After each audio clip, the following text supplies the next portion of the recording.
Hi, welcome to Donegal Dad. I'm Mark. Today we're going to be looking at preparing and painting these Linka molds.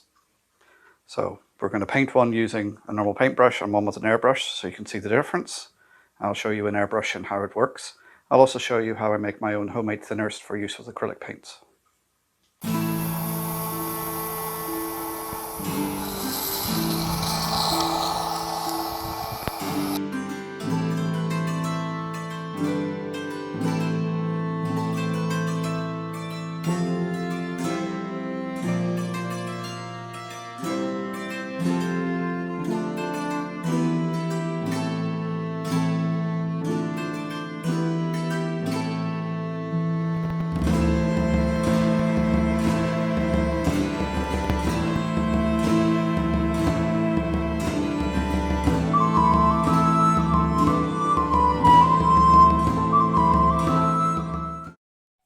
Here we are at the workbench.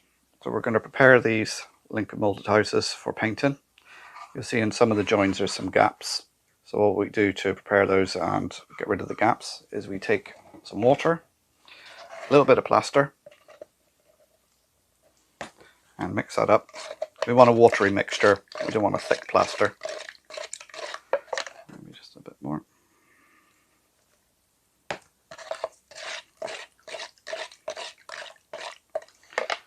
And then we simply just take that mixture and paint it onto the joints.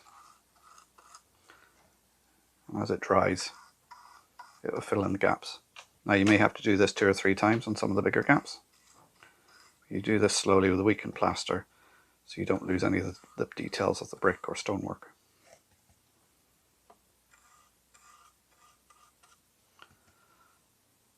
So as I paint it, you can see some of the gaps are just disappearing.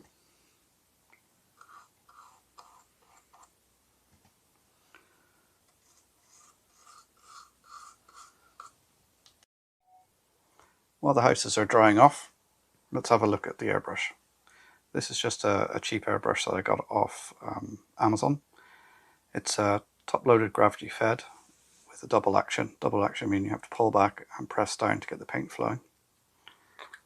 So in there is where you put the paint, which you must thin down for these. If we take it apart, you can see one of the most common problems, if it doesn't work, is the needle. If you're not getting a good spray pattern or it's not coming out, chances are your needle is a bit dirty or hasn't been cleaned properly. So to do that, just get some paper towel and some thinners.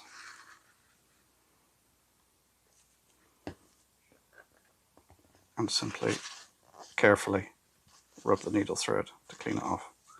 You have to be very careful you don't bend this, because it is very fragile. And there's also a very sharp point at the end, so don't stab yourself. And then simply just slot it back in all the way home and tighten it up. If I take off the nozzle end here, you might just be able to make out the tip of the needle coming through there. So when you pull the lever back, it pulls the needle back and allows the paint to flow. So on the bottom here is where the hose goes in for your air supply from your compressor. And that is just the basics on an airbrush.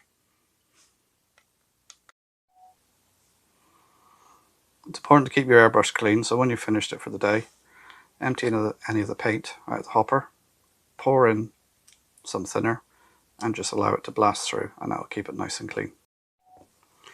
This is my homemade thinners and I'll show you how I make that now. To make the paint thinners for acrylic paint, you need water, IPA, make sure it's a 99.5% strength one, some flow improver, and some drying medium. Now we mix this up in a bottle. This is about a 100ml bottle. So what we're looking for is 2/3 water, 1/3 IPA, and then 1 ml of each of these solutions. The flow improver, simply mixed in with the thinner, helps the paint flow out of the airbrush and onto the object you're painting. And then the drying medium just helps the paint dry out more evenly. So let's go ahead and mix this up.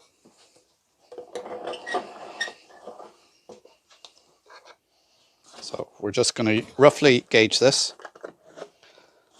So we're going to put in, fill the bottle to about 2/3 of water. That's about that.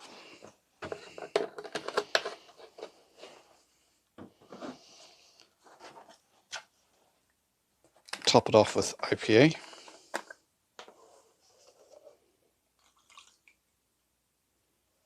There we go.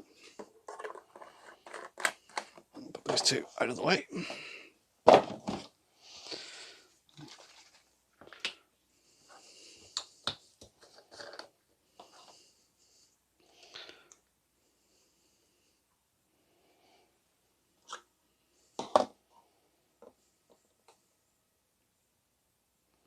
One ml of the flow improver.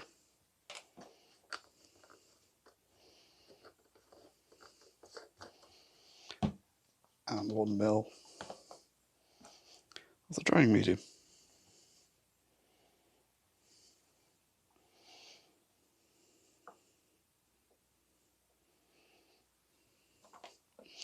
Put the top on.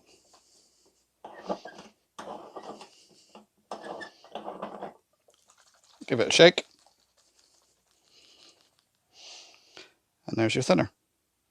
Now you may have to mess around with the proportions that you put in for your particular paints. I'm just using some of these cheap paints from the range. I find the thinners work quite well with these. Some of the thinners, they don't work with some of the other makes. I find with this particular make, it makes it very clumpy and it doesn't seem to thin very well. So that's how you do your thinners. Let's use our thinners now to mix up some paint for the airbrush. So we want brick red. So I'm going to take some cadmium red and mix with that some burnt sienna to give an orangey red similar to brick. This is a baby food pot, which I find quite handy because they've got sealable lids to put on, so you can mix it up and you can keep it for a while so it doesn't dry out. There's that mixed up. We'll add in some of the thinners.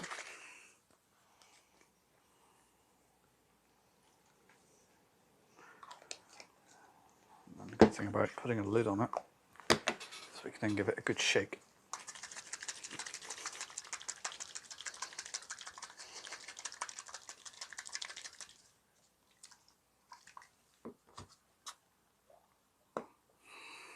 There we go. Just get that mix around the edges, just make sure all the paint is in there. There we are. We've got a nice smooth mixture now. I should have no problem going through the airbrush. We have our paint mixture, our airbrush. I use a little syringe for transferring it over into the airbrush cup.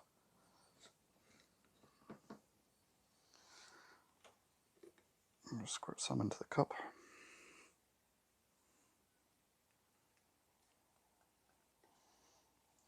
This can go back in. That's one side, put the lid on.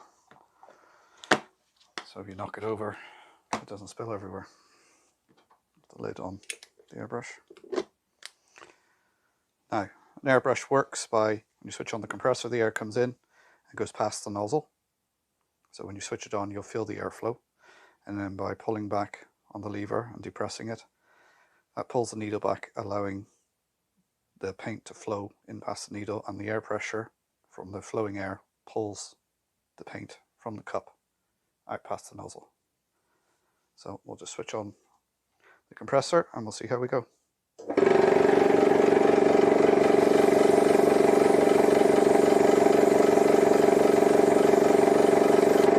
You can see how you get different lines by going closer or further away.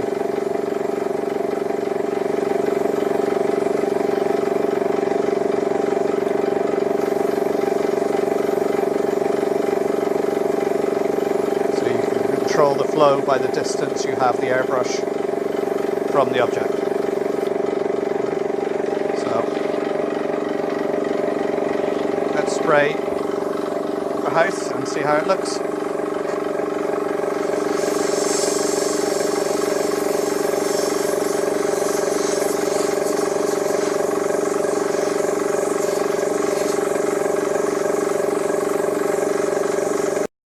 Here we have the two houses. The one on the left here has been hand painted with a brush, so with the roof and the walls. Still have the windows and doors to do the final painting on. The one on the right here has been painted using an airbrush, yet to do the roof, and we can then fill in all the paint the windows and doors. So you can see the differences there between the paintbrush and an airbrush. I think the airbrush gives a much nicer finish and still has all the detail.